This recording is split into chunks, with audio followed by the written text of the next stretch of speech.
musicians that we have heard tonight. And I want to say a special thanks to Jane Cleve for helping not only to organize this event, but more importantly, undertaking the extremely difficult job, but what will be a successful job of helping to turn Nebraska blue.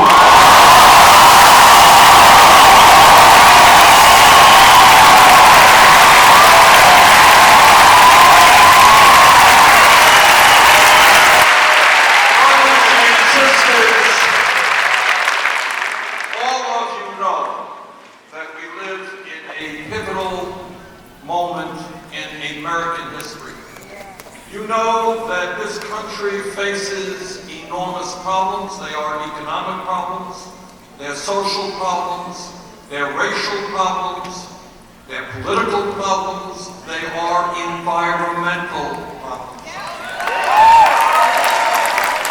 And when we look at those problems, many people get overwhelmed and they say, my God, what is going on in this country? I can't cope with it. I give up. I'm going to turn my back on the political process. And I understand that. Because what we see, I work in Washington, D.C. It's pretty depressing. And I can understand how people say, it's too much. I want to get involved. And that is one response. But there is another response, and that is what tonight is about. And that is the response of standing up and fighting back.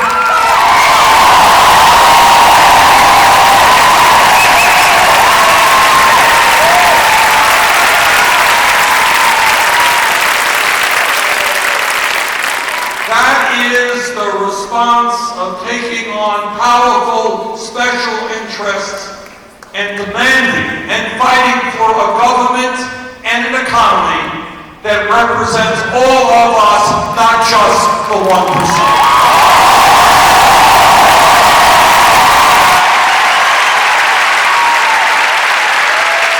Now, if you don't tell anybody, let me tell you a secret, okay? Don't tell anybody. Just between us. And the secret is that my Republican colleagues do not want the American people to be involved in the political process. All over this country, you have Republican governors engaged in voter suppression.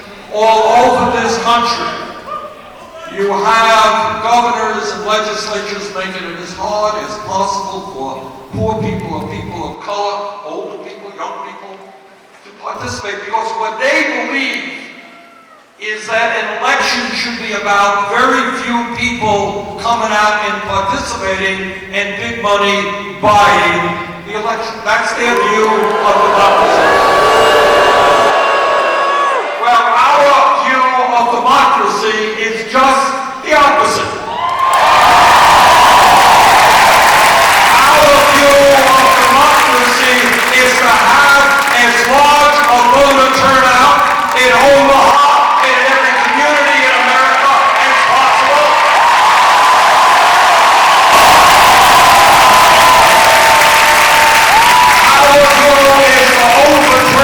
this disastrous Citizens United Supreme Court.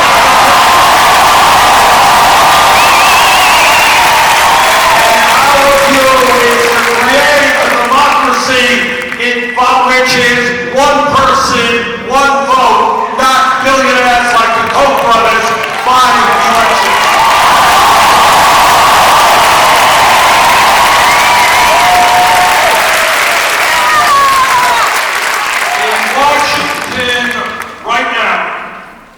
We have Republican leadership in the U.S. House, we have Republican leadership in the U.S. Senate, and obviously in the White House.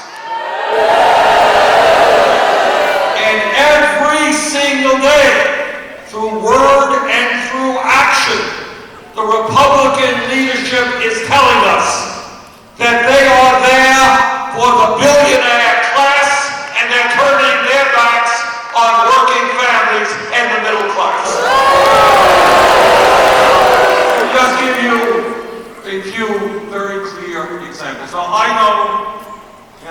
pundits talk about red states, Nebraska, blue states, Vermont. I don't believe that stuff. I really don't believe it.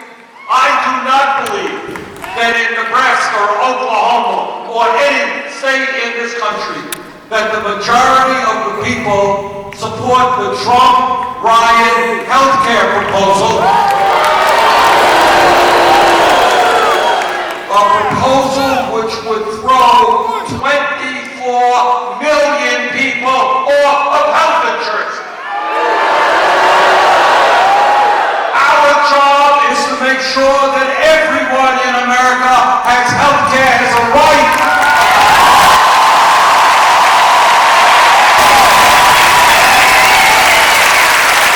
Its very well is not to throw 24 million people off of health care, to cut Medicaid by over $800 billion, to defund Planned Parenthood,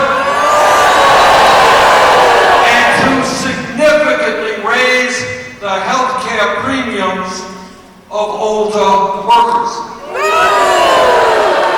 But the real truth of their proposal is that it really was never a health care plan to begin with. What it was meant to be and what they proposed was $300 billion in tax breaks for the top 2%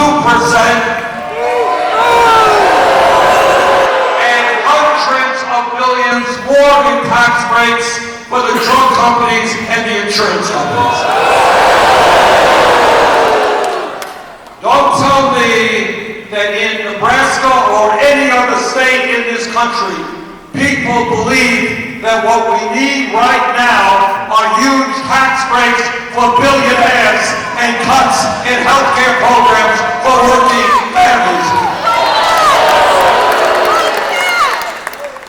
Furthermore, I do not believe that in Nebraska or any other state in this country, people are happy about seeing the Republican leadership working overtime, figuring out ways that they can cut Social Security, cut Medicare, cut Medicaid, and give enormous tax breaks to people who don't need it. No, my friends, we should not be cutting Social Security. We should be expanding Social Security.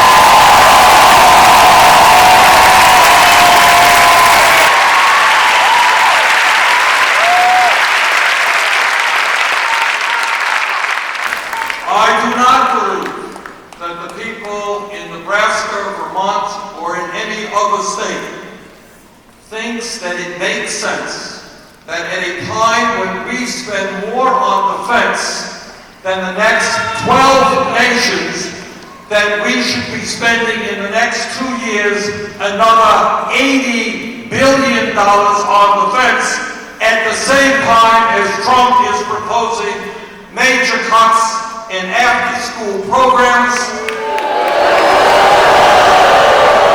Pell Grants, heating assistance programs,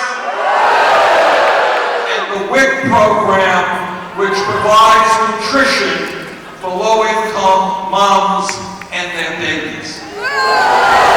And then on top of that, they want to cut the Meals on Wheels program. I think the leadership, the Republican leadership in Washington has a moral compass which is way, way, way different than where the American people are today.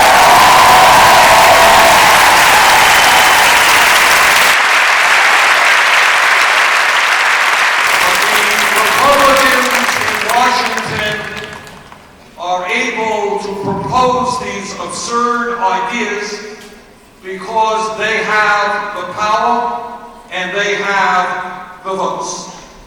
And here in Nebraska, as you know better than I do, both of your United States senators are Republican. All 3 of your members of Congress are Republican.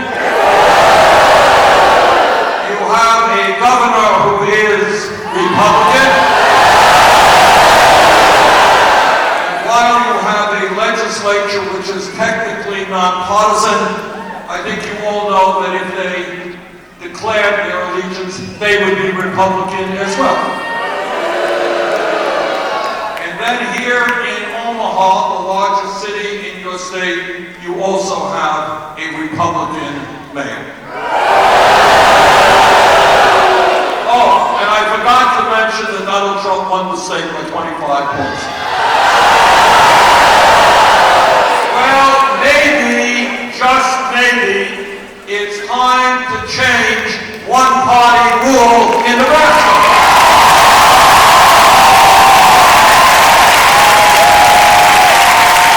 And we can start right here by electing Pete Bello as the next governor.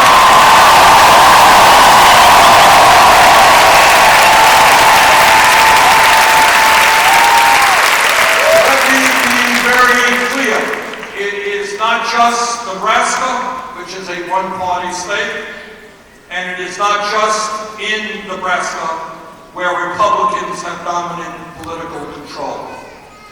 Today, Republicans control almost 2/3 of the governor's seats in this country, and in the last 8+ years, Republicans have gained some 900 seats in state legislatures all across this country. Which leads me, and I believe you, to some pretty obvious conclusions. And that conclusion is that the Democratic Party's current strategy and practices are not working. Become a 50-state party. It cannot continue to turn its back on Nebraska or any other state.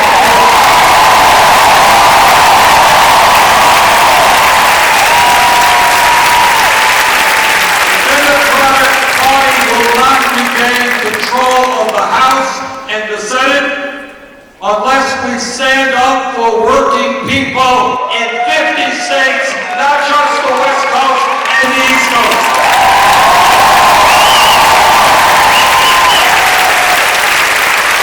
And that political revolution, that ability and capability of creating a 50-state party starts here tonight in Omaha.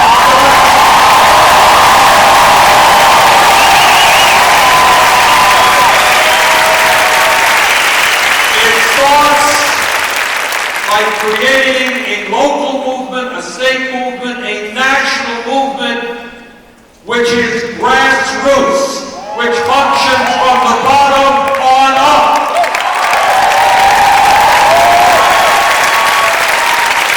Which focuses on bringing people together, as Jane has tonight, not just spend all of our time raising money from wealthier people.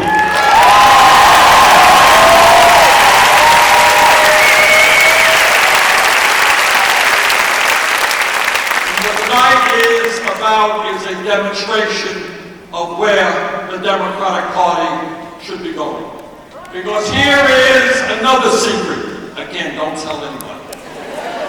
And that is when we come together as a people in Nebraska, in Vermont, and throughout this country, when working people and elderly people, and when Native Americans, and when Latinos, and blacks and whites and Asian Americans.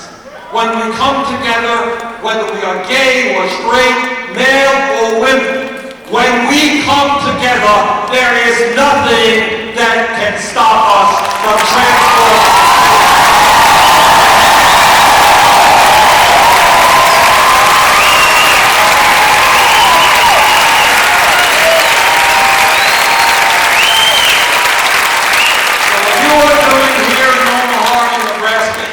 Extraordinary importance, not only for this city, but for the country, and I thank you very much for what you do.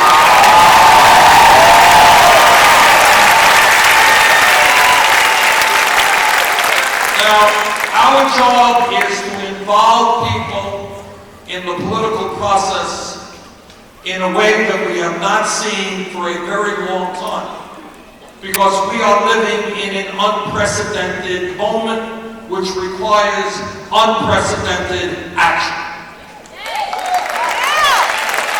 We are the wealthiest country in the history of the world. But most people don't know that, because almost all of the new income and wealth being created is going to the people on top. It is not acceptable to me, nor I think to you, that the United States has the dubious distinction of having more income and wealth inequality than any major country on earth. And what we are talking about is not just an economic issue, it is a moral issue. It is a moral issue when the top 1/10 of 1% owns almost as much wealth as the bottom 90%. It is a moral issue when the 20 wealthiest people in this country own more wealth than the bottom half of the nation. It is a moral issue when one family, the Walton family of Walmart, owns more wealth than the bottom 42% of the American